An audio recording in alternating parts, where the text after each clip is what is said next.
I've been very excited all day waiting to hear all the interesting things about what's going on with our trees. And we're very fortunate, excuse me, to have Barbara here to do the introductions to our new arborist. And also, he said that he's not doing a formal presentation. He's just going to be talking about things. So as ideas come to you, just, raise your hand or and ask your questions. So it's going to be nicely interactive, which is always a lot of fun. And Meryl, I'll count on you to kind of watch because I only see a small portion of the screen. And we want to call on people if they have a question. Yes, and people can also use the chat function and send me a message with their question, and then I can fill that if they'd like.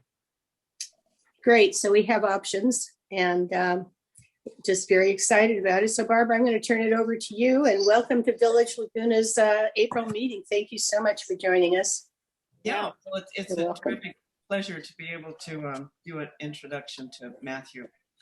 And I'm going to go ahead and just kind of read my whole thing here. Okay. This was a lot of work to put this together. So anyway, after 7 months without an arborist, it's a thrill to be able to introduce to you our new city arborist, Matthew Barker.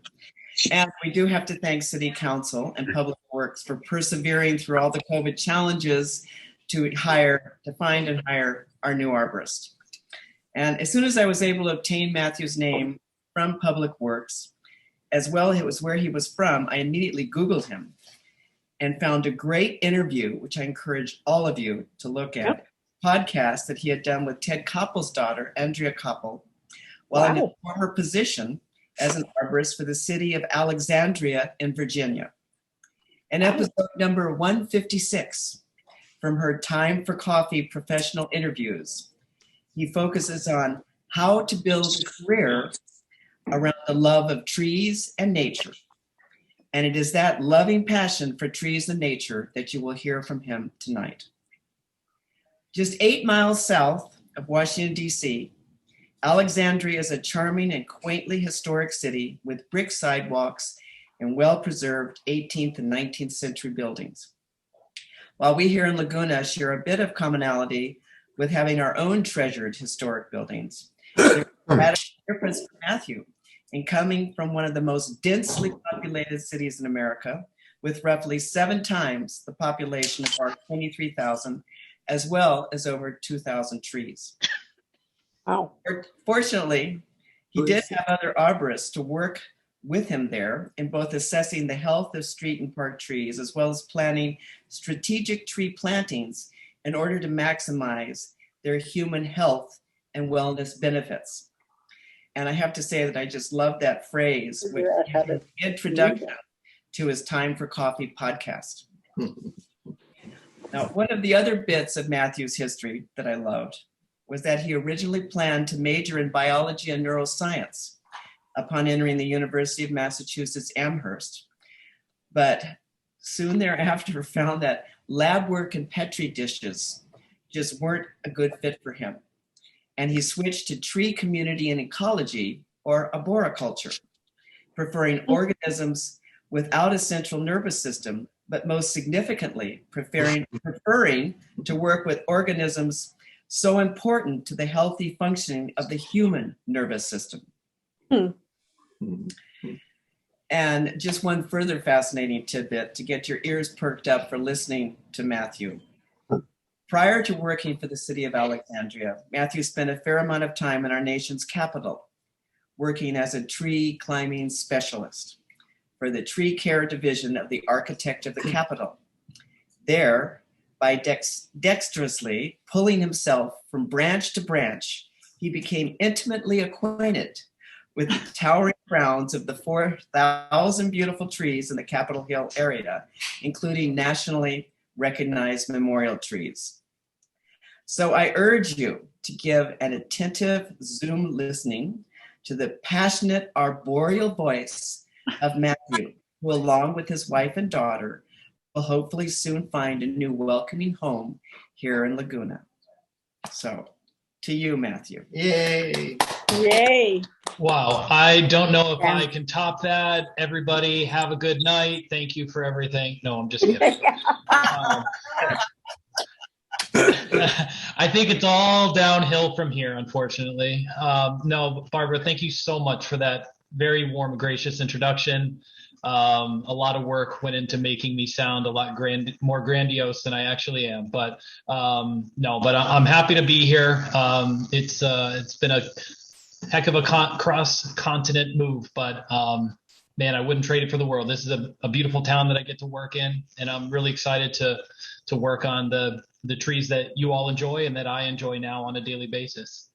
So real quickly, how I kind of envision this going is I wanted a chance I love meeting with residents of the city and discussing trees, and what better way to do that than with a captive audience of sort of all of you at one time. So it really gives me a chance to amplify the message that I've been sending one-on-one, and also to take some questions about anything that you've had. You guys have been without an arborist for quite a while, so I'm going to give some information on the Tree City and Arbor Day, because I know that's of great importance and sort of at the forefront of my my work as of late. But then I also wanted you all to drive the remainder of the discussion. Any sort of arboriculture related questions you might have, how it relates to infrastructure, human health, the tree program's direction, where it's been, where it's going, anything on that sort of scale. If you happen to have questions on specific trees or, something that's really zoomed in, I would certainly welcome you all.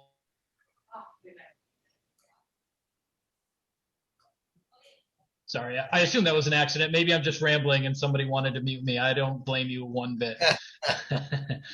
No, but if you have a question about something really zoomed in, I would encourage you all to utilize a feature on the website. I don't know if many people realize exists, but it's very, very helpful. It's the Ask Laguna resident portal, and it's a way to really ask a question about a city service and get it right to the person that's going to be most involved in the team of people that are most involved with that. Because while I am the city arborist, the people that surround me deserve just as much, if not more, accolades, because they make everything happen. So with that said,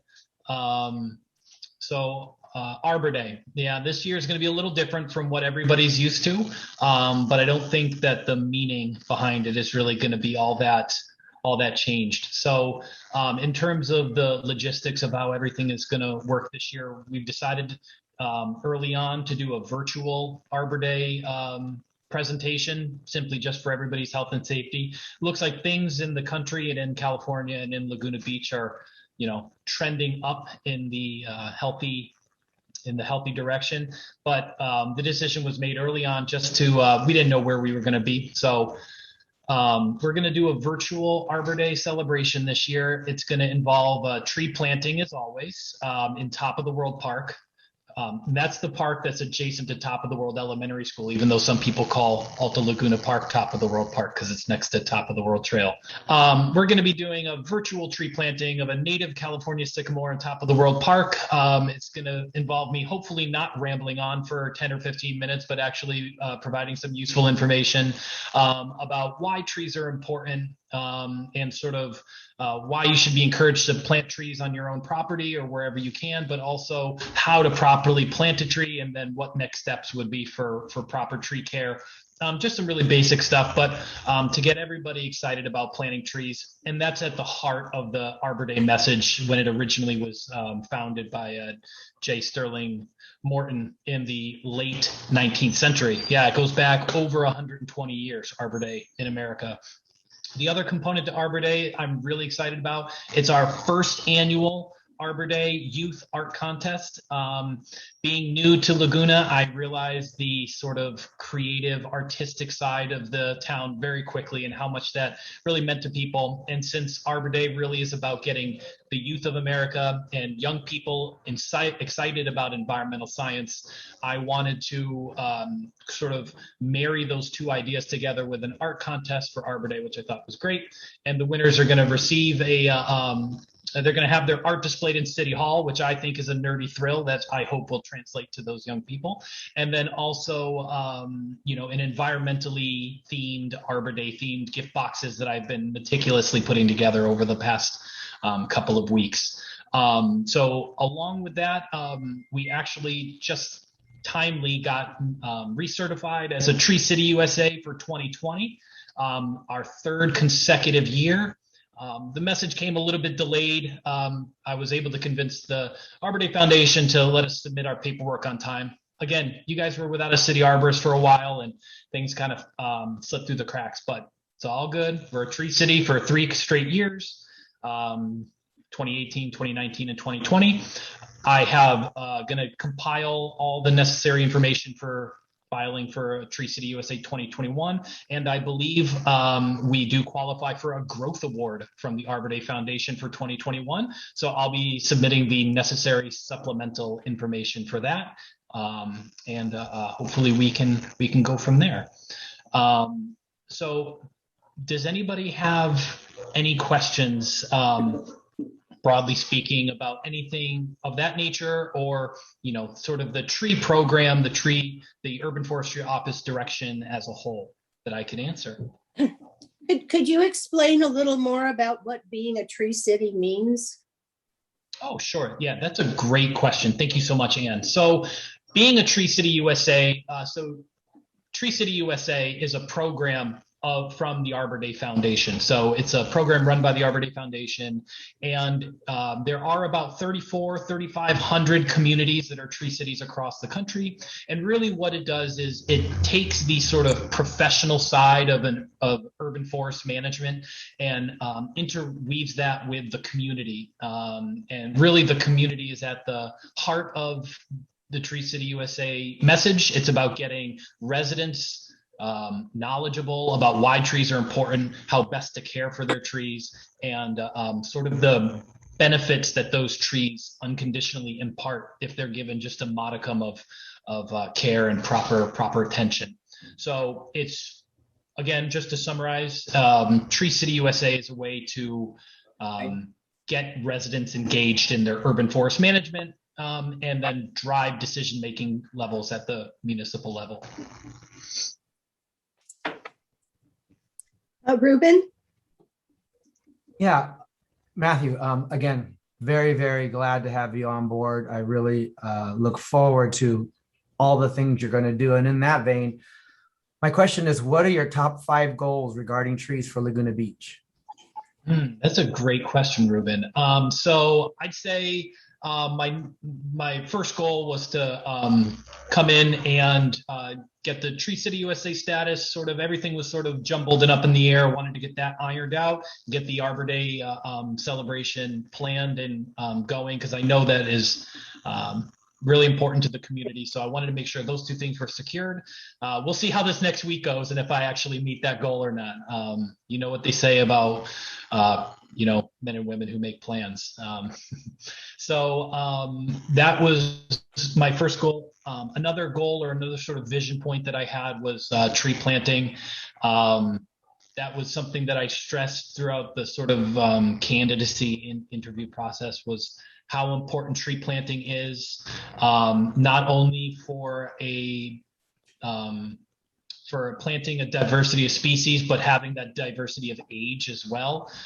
Because if you have a very young forest, if trees are planted if you wait till all the trees are the same age and start replacing them, you end up with this same problem just sort of 50, 60 years down the road. So having this sort of staggered old growth, mature, and then young growth ready to take over, having all that in sync with each other, you can have an undulating sort of ebbing and flowing of an urban forest that mimics the regular forest, as opposed to just sort of a cyclical problem every so often. So, and then another one of my goals, I don't know if I have 5 yet, but another one of my goals, and if I talked about 5, I'd be here all night because you can see how much I tend to ramble.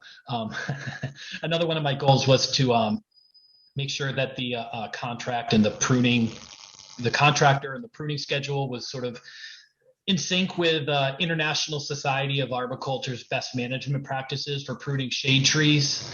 Along with that is a push that I'm going to try to do through education and outreach, which is sort of the dangers of topping trees, whether that's on private property, whether that's been done on public property in the past. I know I have a lot of work to do. I know I have a mountain to climb that dwarfs Mount Everest, but it's something that I believe very strongly in, and it's something that's really, really important for not only public safety, but also the health of individual trees. So those are probably my biggest things. Just Tree City USA and the Arbor Day coming down the home stretch, tree planting, and then education and outreach about proper tree care.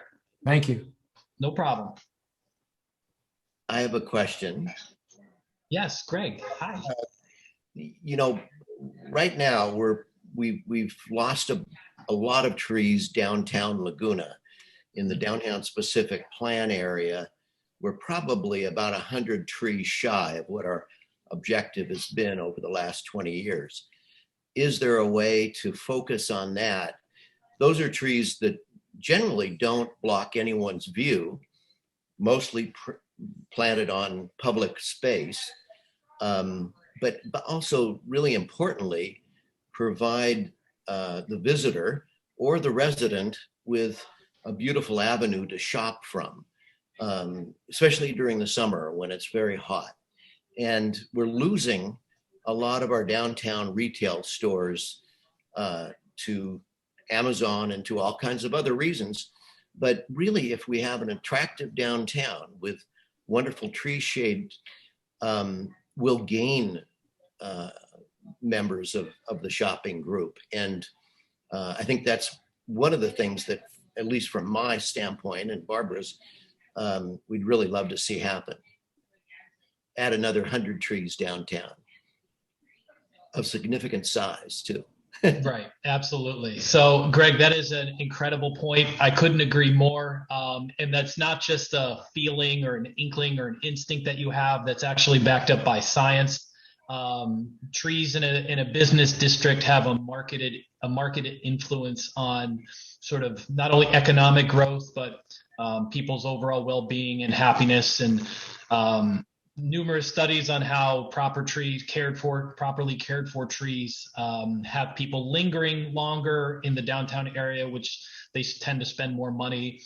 They're happier when they can get outdoor exercise in the downtown area. It filters out the pollutants from a car exhaust. So, I mean, I could go on and on and on, but you are completely right. It's sort of even has the visual impact of softening the hardscape and the architecture of an area, which, even if you're just passing by and don't stop at the beautiful shops downtown, can really leave a lasting impression on people's views and mindset of a city. So, obviously being along Coast Highway, I learned very early, not PCH, it's Coast Highway.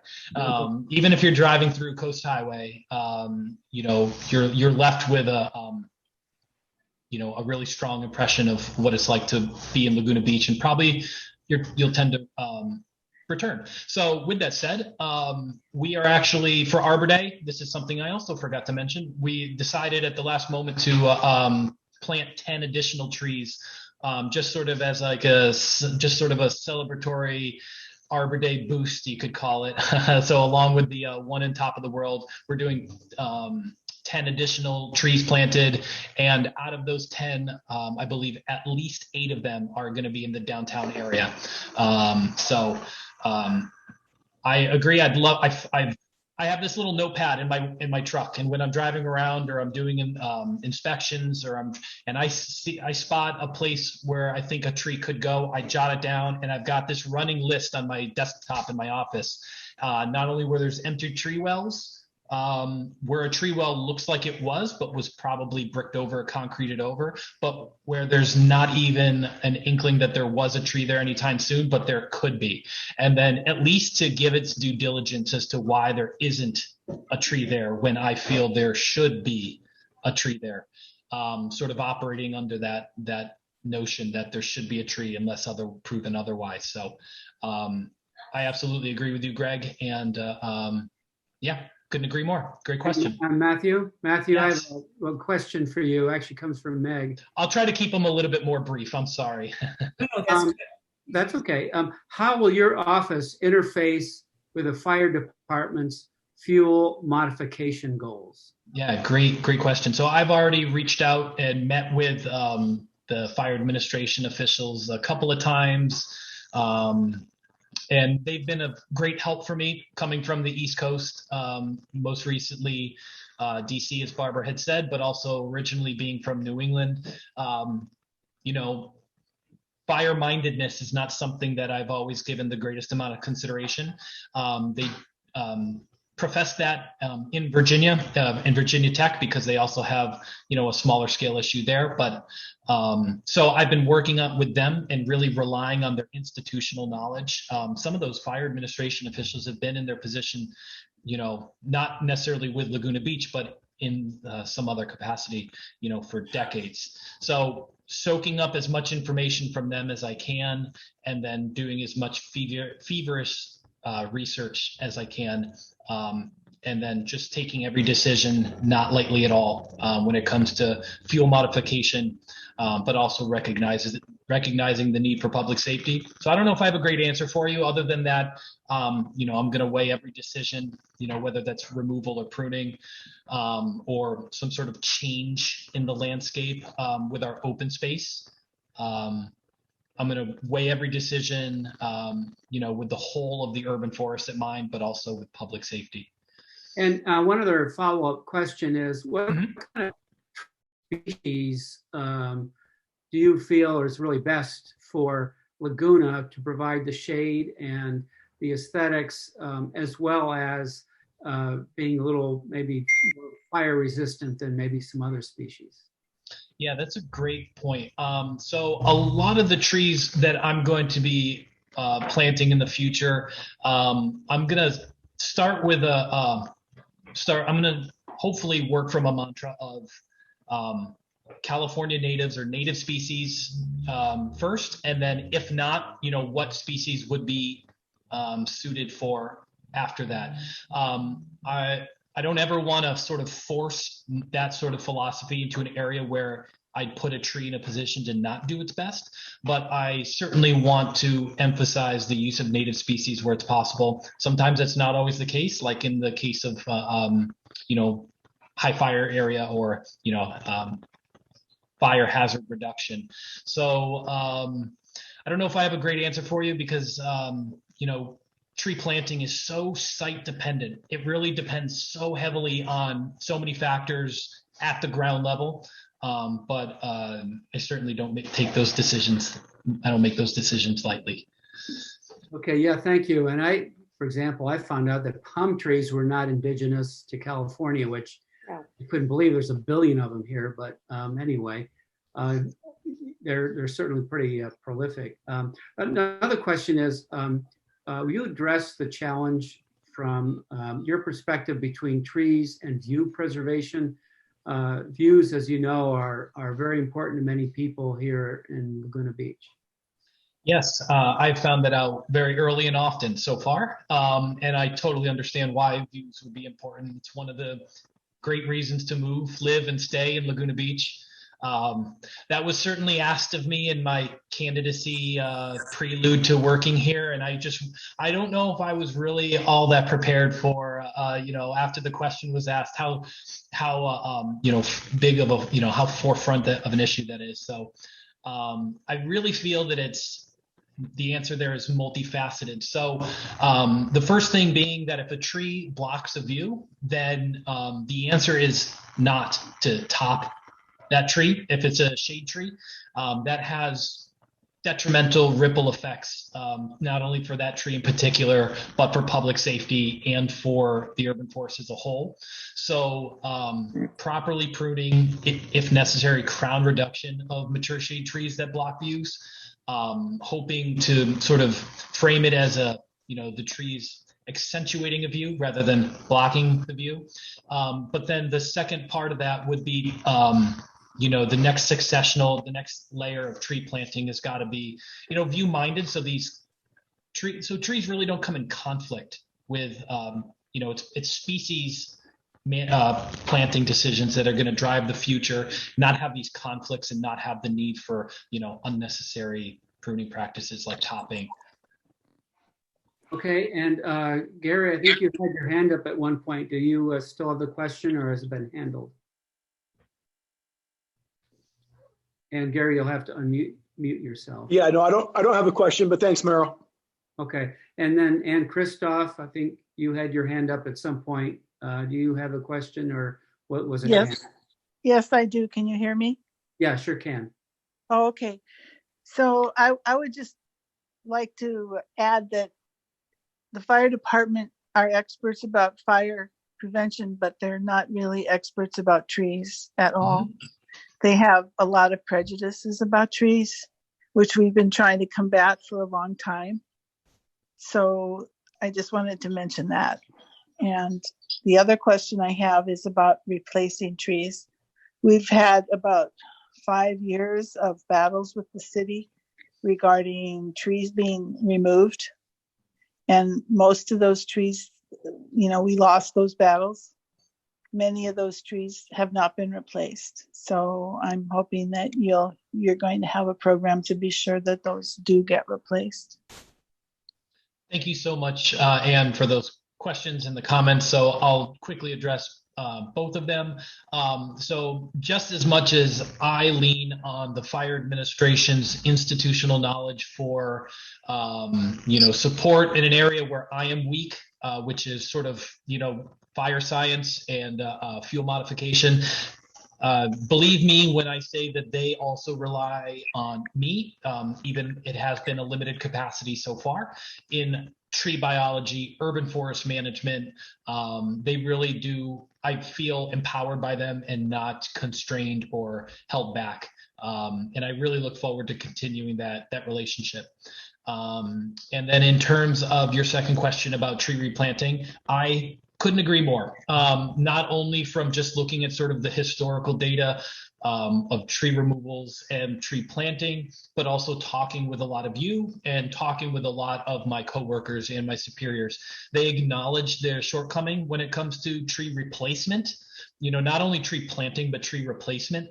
And although that has been something that you all have been a victim to, that I see that now for me as an opportunity to grow toward the future. So while there might be a little bit of a year's delay in terms of a lot of the trees that have been removed, I am working at compiling a list of not only vacant sites, like I said, but sites where there could be a tree planted to really sort of start recouping those losses.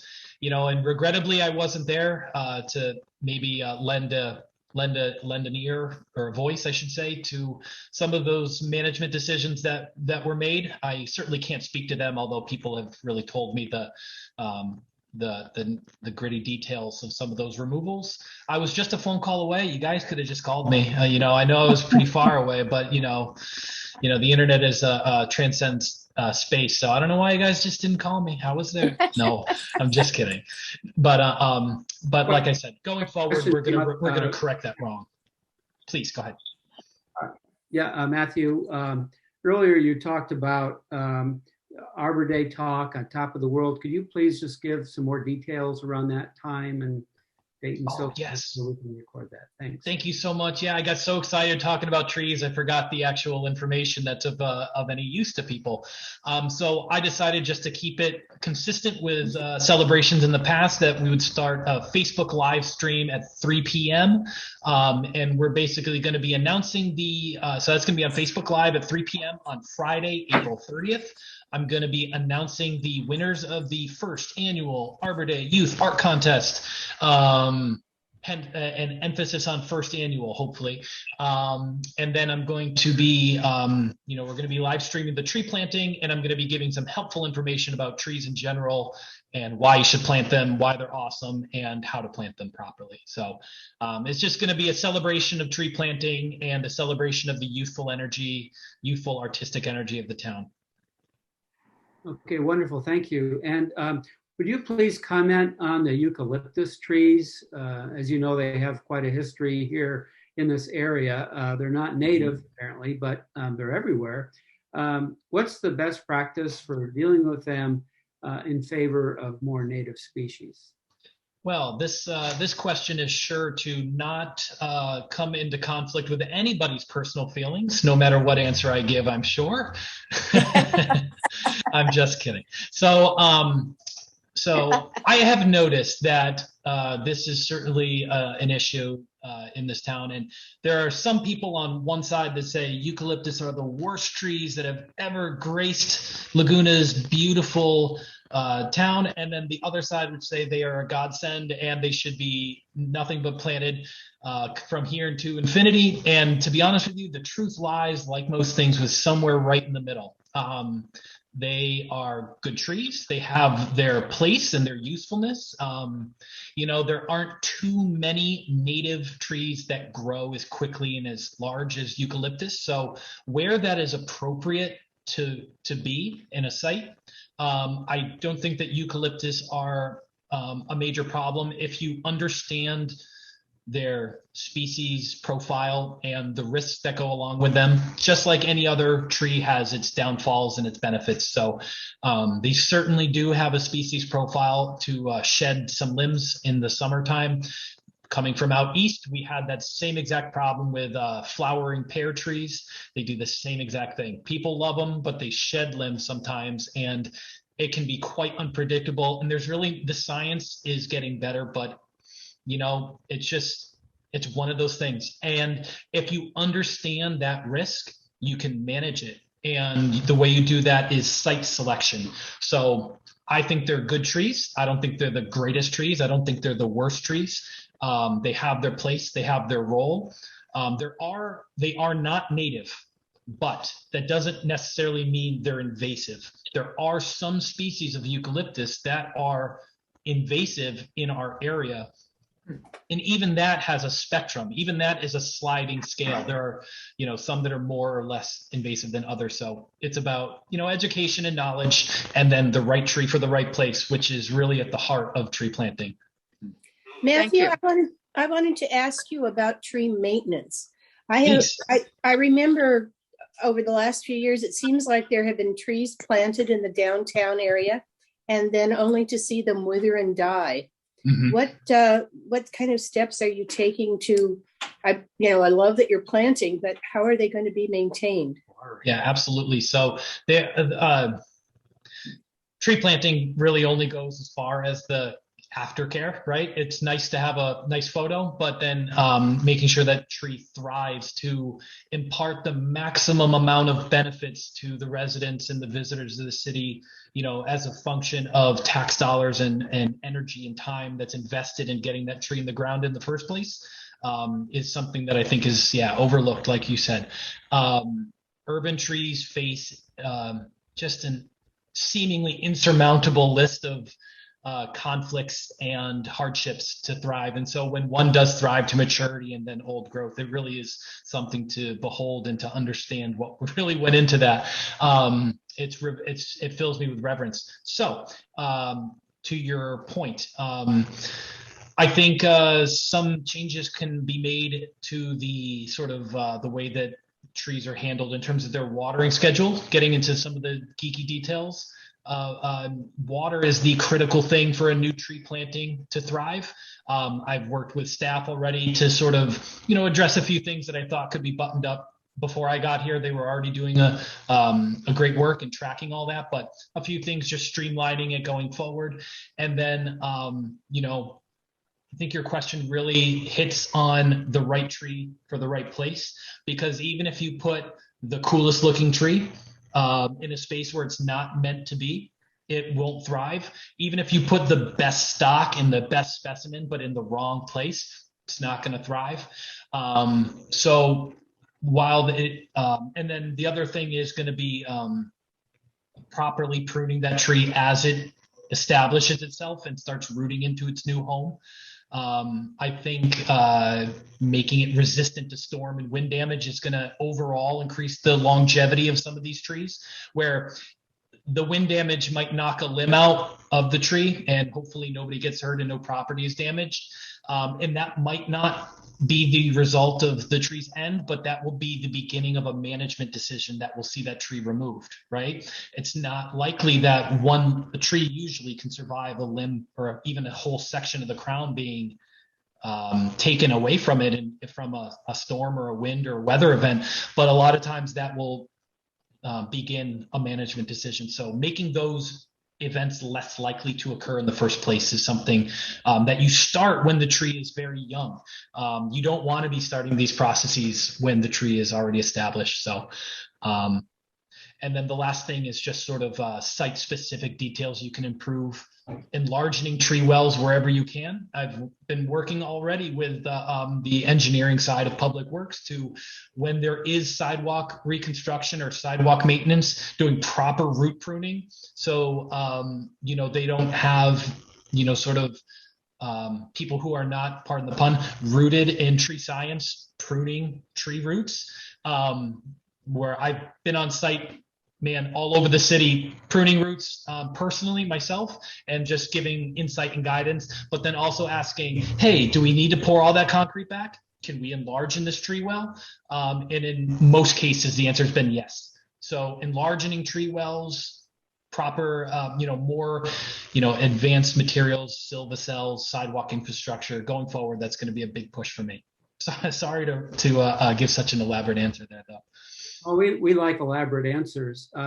So another comment that came up that following this line of discussion, many people talk about the downtown trees, but would love to see more trees planted along Coast Highway in the Village area, and I hope that can be running will be less invasive.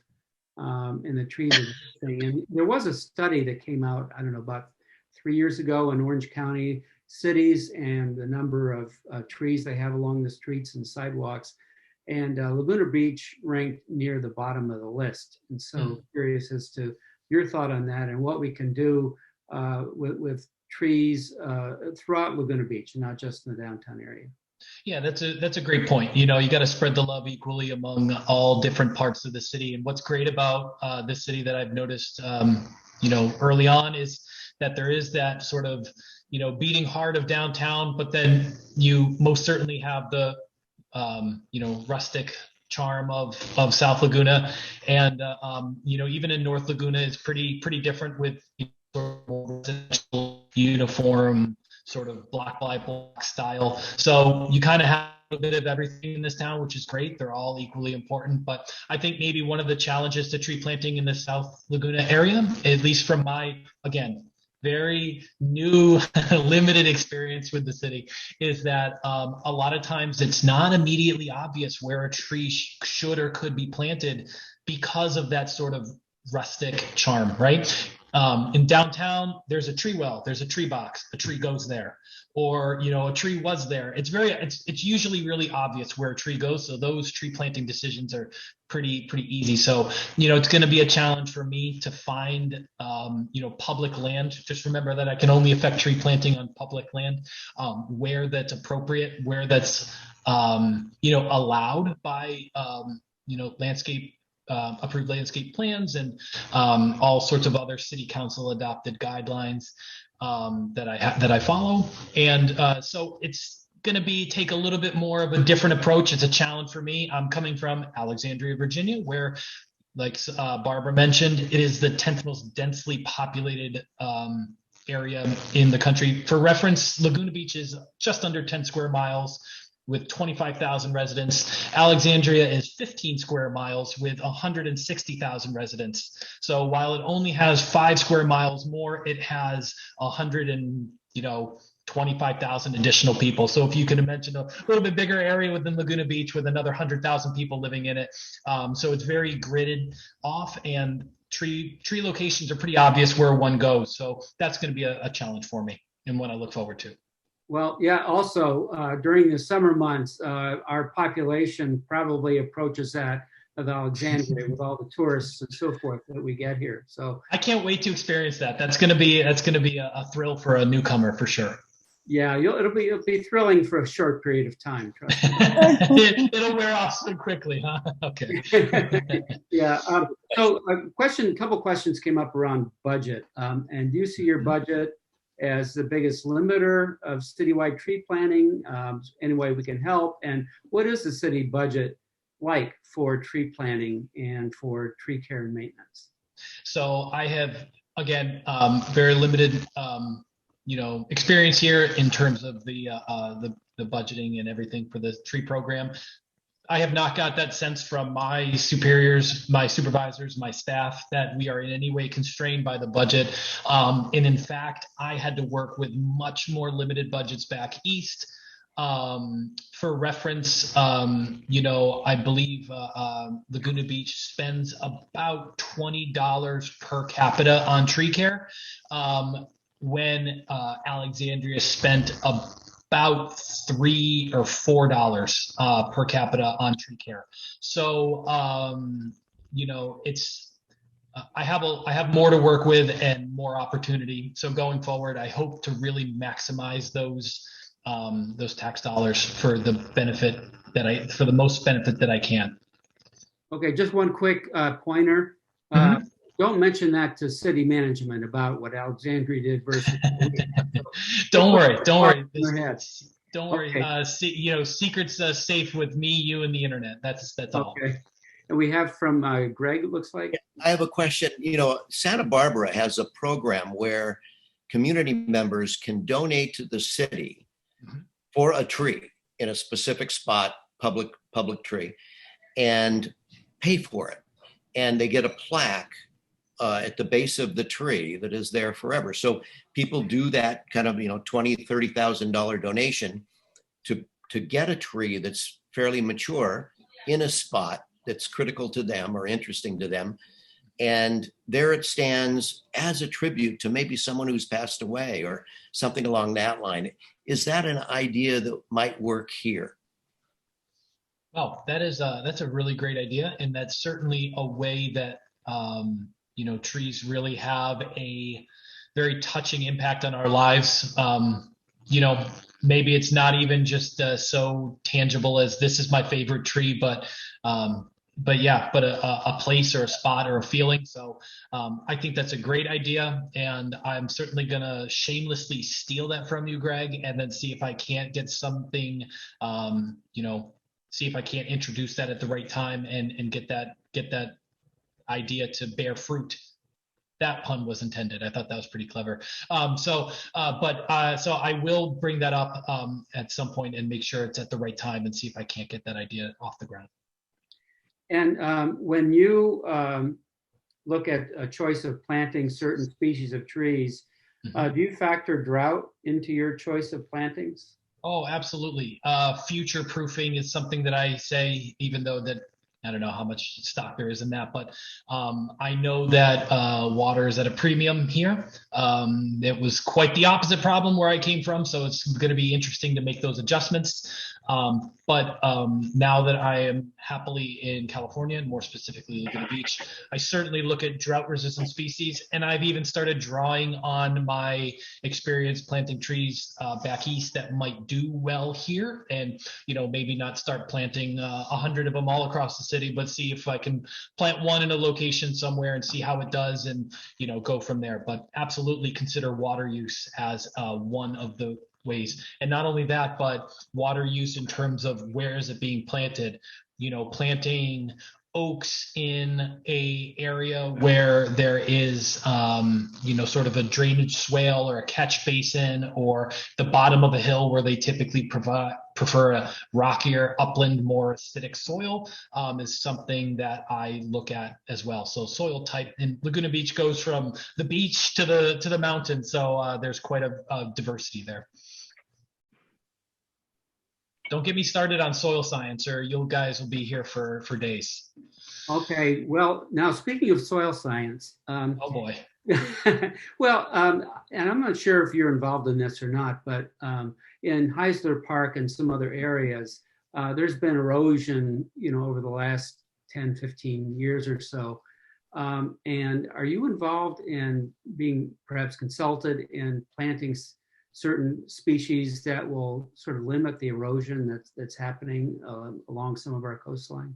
So specifically in that location, with that particular issue, not yet. But obviously, I've been told of some of the erosion issues across the city, and some of the larger scale events that have happened, and it's certainly an area that I've had to study up on. But specifically in that Heisler Park area, not yet. But it's certainly, again, another way that site plays such a vital role in that saying right tree in the right place. I hate to sound like a broken record there, but it really is at the heart of every species and planting location decision is right tree for the right place. And speaking of right place, Ann Kane has a question around what about replacing the trees in front of Ruby's, that's on South Coast Highway, that were removed not too long ago. Yeah, I heard about this. I've done a little bit of research into that event, and man, it's just so unfortunate. It feels like I wasn't there to know the events surrounding it, but it feels like an event that was easily avoided through education and outreach.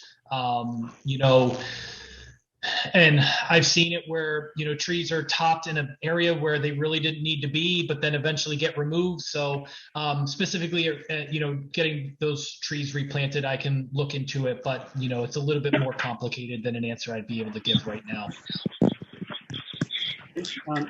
Any other questions that people have? I have one question left. Anyone else want to chime in with any other questions or comments? Yes, Anne? Oh, can you hear me? Yes, we can. Hello? Loud and clear. Okay. I just wanted to say that it's an enforcement issue. It's under code enforcement right now, and the owner of that property is obliged to replace those trees. And they've been dragging their feet for 3 years or more. And so that's where it sits. And I think it's in community development's lap, and nothing is happening. Probably COVID has a lot to do with it as well. Well, if anything comes across my desk regarding that, like I said, same thing applies earlier that I said, it's always going to be, based in science and tree health science, and, what's going to be best for the whole urban forest. So, that decision would be no different. I did the original plan for that as a landscape architect, and I had drought tolerant ground covers under the trees, and the owners tore those out and put in lawn. And then they complained that the trees were, not rooting properly and causing problems with the adjacent pavement, and because they were in lawn.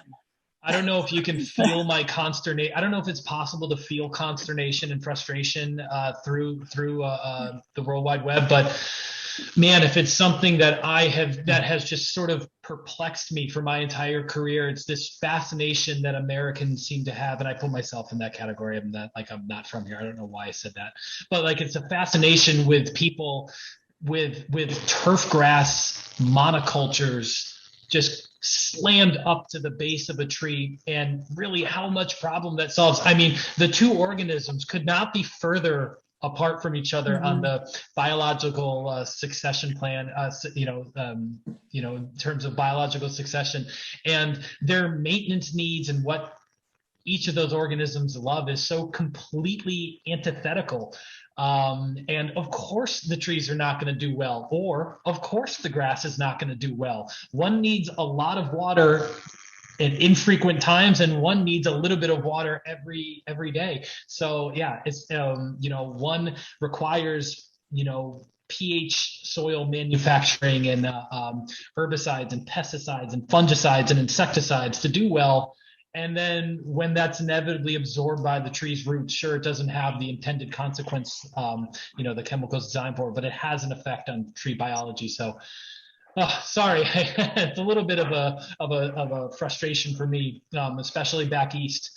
Everybody wondered. I never got called when somebody's tree was healthy, beautiful, perfect condition, and lush and green. I always got called when it was struggling or doing crappy. And I'd look at the radioactive green carpet of turf grass I was standing on and just go like, well, that's probably your problem right there. That's one of them. So anyway, yeah, and that I felt that on a deep level right there, as you can tell. Well, we have another candidate here for trees from Ruben, replacing the trees at the sidewalk at Hotel Laguna parking lot area. The trees are stunted by salt air.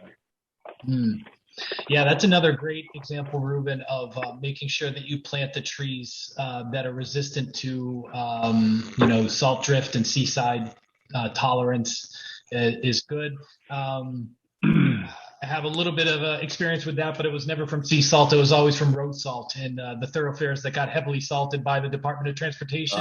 Similar effect, obviously different source, but again, it's right tree, right place, and proper planting. But Hotel Laguna, I'll look into those trees and see what I can do here. Okay, and then Jacob, you had your hand up. Yes, thank you. Can you hear me? Yes, we can. Yes, sir. Thank you. Well, I want to welcome Matthew to town and really appreciate your knowledge and passion. And it'll be great for the town. And just as an aside, I always get tickled when I see people's names and how they relate to their professions. And when I see that in your name, it's Bark. Yeah, absolutely. So anyways. I always joke like it's naming your kid Jeeves and then wondering why the hell he became a butler. How did that go on? But welcome to town. Thank you so much. Thank you, Merrill. I really appreciate it. Other questions? Yeah, Ann Kane? I was wondering if we could ask Barbara and Greg to tell us a little bit about the urban forest that you have so much interest in. I'd like to hear a little more about that. If you can tell us how that has been working. What, are you talking about Laguna Beach Forest Foundation? Yes. Fund? The Laguna Beach Urban Forest Fund? Is that what you're talking about? Yes. Oh, okay. Well, we've used the funds from there for some planning financial needs for the different Arbor Days that we've had, the 3 past Arbor Days. And we originally set it up, just because we knew that there were huge issues, with losing trees downtown. And the first one went down in front of the Marine Room. And I remember calling Greg and saying, oh my God, this tree looks so healthy. I don't know why it's going down, but we did find out why it went down, and that was unfortunate. But anyway, the only money that we've taken out of it, and it's only our money that's in there. There haven't as yet been any other contributions. It's with the Orange County Community Foundation. But we took out $30,000 for the 30 trees that were planted downtown. And there's a little plaque that the city so graciously put up right underneath the city offices at the end of Forest, thanking us, for doing that. But that was a wonderful, wonderful event. And that took so much work. And there were so many people. Ruben was part of that, and Ann was part of that. And there were so many people in town. There could have been like 30. Bob was part of it. But at times we had 30 people, discussing species and everything over at the, at the Women's Center. And Well, I think there's a majority of the people in town love the trees downtown particularly well. And even someone as notable as Pamela Goldstein went in front of the city council, and when they chopped down 11 trees one night, a beautiful tall, 30, 40 foot high ficus trees, including the one in front of the Marine Room. She went in and called it the The terrible Laguna Beach Chainsaw Massacre. And that was the only time I've heard Pamela talk in front of the city council. She has a great English accent, and the way she said it was just perfect. She was brilliant. She was very, and her husband, they own where Heisler Building. Heisler Building, which is a historic building where the sail loft is, and Sam has had real concerns about the blockage of the view from the top of the sail loft, and Pamela's just been all over him. Well, that would be so funny if it wasn't for such a sad reason, but that's a pretty good, it's pretty apt nickname there. I hear people concerned about downtown, and I know that there was a downtown action plan being, debated within the community, and a lot of, energy and study has gone into that. I know that's a pretty contentious issue. From what I understand, that's on hold for the moment. And so I haven't really got a chance to really sink my teeth into those details. I've looked at it a little topically. I've seen some plans discussed, and it's such a hard decision to make. And sorry, I'm getting a little bit of feedback. Kind of threw me off there. But a lot of people have asked me that personally, through email, and again, whatever comes of that. I'm always going to do take community feedback and also do what's best for the urban forest. So, I hear a lot of people speaking passionately about the downtown area. So I just wanted to mention that. I know that's a contentious issue, but, I have no other skin in the game other than doing what's best for the trees. That's very clear. I don't know if the downtown area is really the most contentious area, because those trees are not blocking anyone's view. Mm-hmm. The big issue down there is the downtown specific plan. As it was. That's what I meant. Yeah. 25 years ago, and approved by subsequent city councils time and time again over the last 25 years, had 800 trees down there in the specific area. And the highest that we've gotten to is about 650 significant trees. And so we're still short of what the design was 25 years ago. And that's even gotten worse in the last 6, 7, 8 years with the kind of the war on trees. And it's something that I think almost everyone on this call is probably serious about, and hoping that you can make a big difference. And I think you've already made a big difference. You've convinced us. Oh, good. Well, I'm glad I tricked you all into thinking that. Just kidding.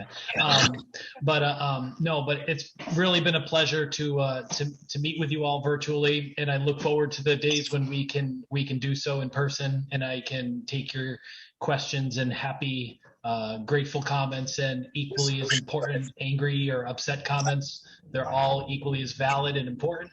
And when we can do that in person. So, if there isn't any other questions, I'll leave you guys. Just one. Mm-hmm. Sure. And kind of following on your comments, Matthew, I think hopefully you've experienced kind of not only kindred spirits here, but also a lot of expertise and knowledge about the city, and historical knowledge about the city.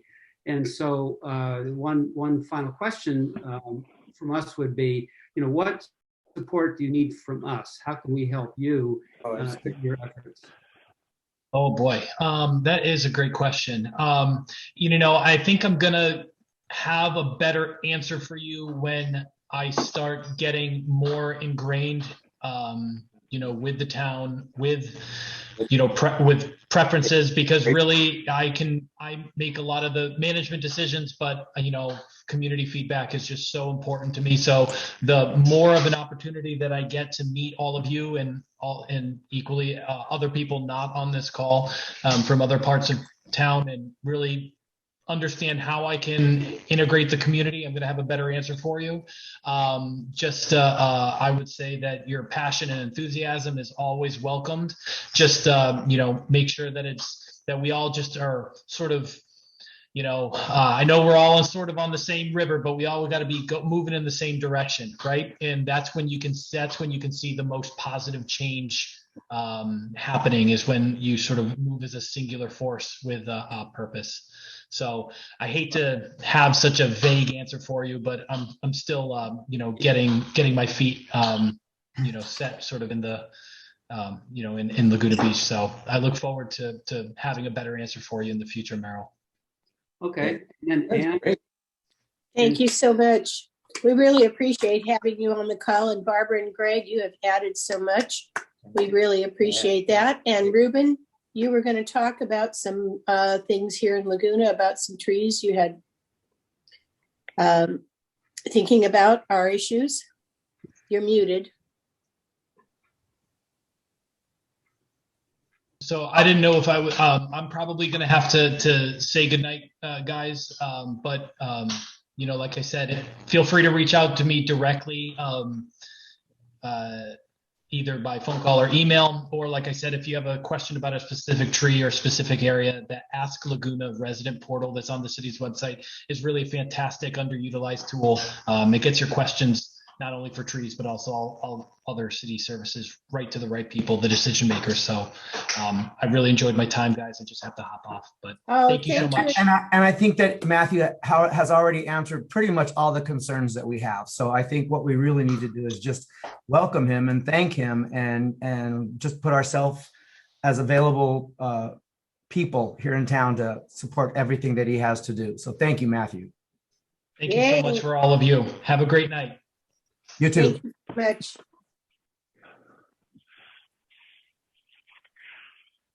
Okay, so Ruben, did you have anything else you wanted to mention about our city, our trees here in our city? Well, I did, but really more important, because we're preaching to the choir here. So really what I wanted to do is to say those in front of Matthew.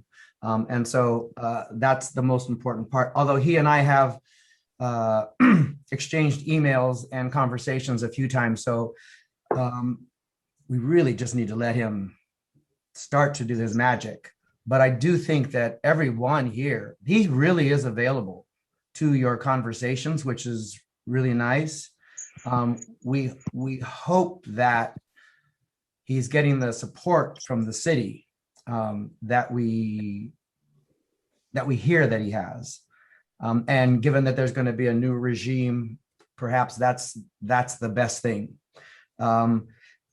I went ahead and sent him an outline of what I was going to say.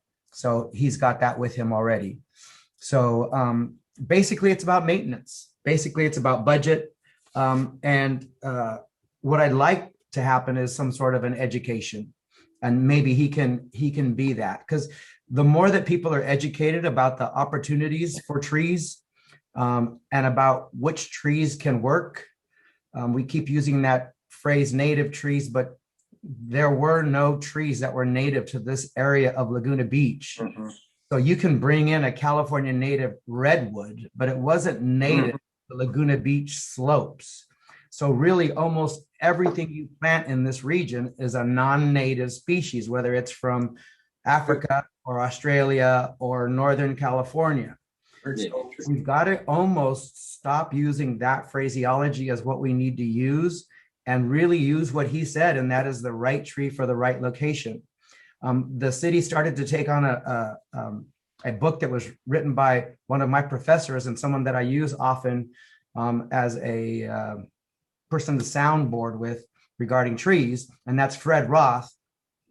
And even Fred said, I can't really tell you much about Laguna Beach because people that live in Laguna Beach know more than I do about specifics. So book knowledge can only get you so far in prescribing trees for Laguna Beach. It's really about what Rosemary and Barbara and Merrill and Chris and Ann has seen in their neighborhood be successful over the 20, 30, 40 years they've been here. That's why one of the reasons that I was against one of the major trees that was put in the village entrance, an oak that you can find none of them in all of our town.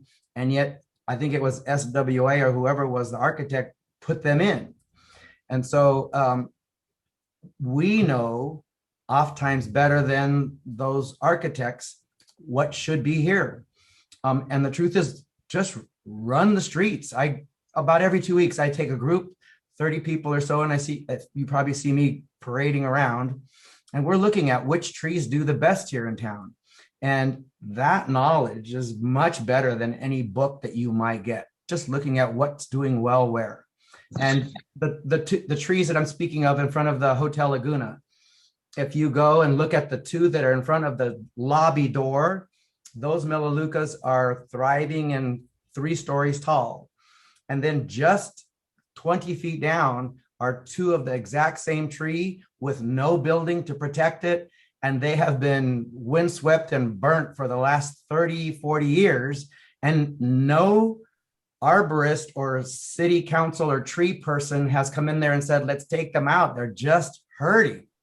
And so because we do have trees that are dead, they're going for the dead ones and not taking, and this is a major portion of our town.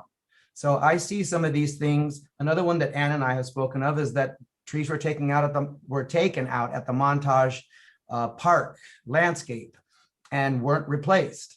And they didn't die out, they were removed. And so we need to get those trees replaced. So there's a few things. And I think if we just mention them, drop one here, drop one there to Matthew, he's going to be our number one person to rectify any of these situations. And so I look forward to working with him, and I look forward to working with everybody here with Village Laguna, who to me are the people that care the most about our trees and about our village and about our look. And so the more vigilant we are as a village, the better we will make sure that it looks beautiful. Thanks. Thank you, Ruben. Well said. And in that same vein, Village Laguna is going to be celebrating our 50th year anniversary on what would have been our Charm House tour on May 16th. But we're going to have a tree giveaway, and we're going to give away 50 trees to Laguna residents to celebrate our 50 years of Village Laguna. And we're going to have a party at Bluebird Park, and more details will be coming. We've got a great band that's going to be the South Laguna Band. They're going to give us some great ambiance,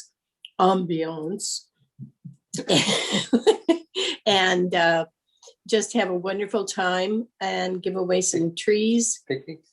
And everyone can bring their own picnic, and Bluebird Park will be a lot of fun. So anyway, more details will be coming. We're just working up to that in the next few days, but we've been planning for a while.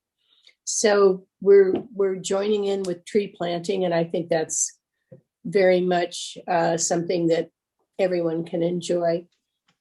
I want to thank everybody for joining us for our Village Laguna meeting. Is there any last comments or things people want to say? Please join in. Meryl, anybody commenting or? I think we're good. Yes. Well, I hope you enjoyed the presentation as much as I did. I just thought it was so interesting, and I hope you enjoyed it too. Meryl has recorded it, and we'll be putting it up on the Village Laguna website for anyone who either couldn't make it to the meeting or would like to see more of it. So that will be there. And again, anybody else comments? All right, and can't hardly wait until Thursday to see what our fate is. It's a long way to Thursday. I wish Tony hadn't mentioned it. That's great. All right. Y'all take care, and thank you for joining us. Good night. Thank you. Thank you, Meryl, for running such a good meeting.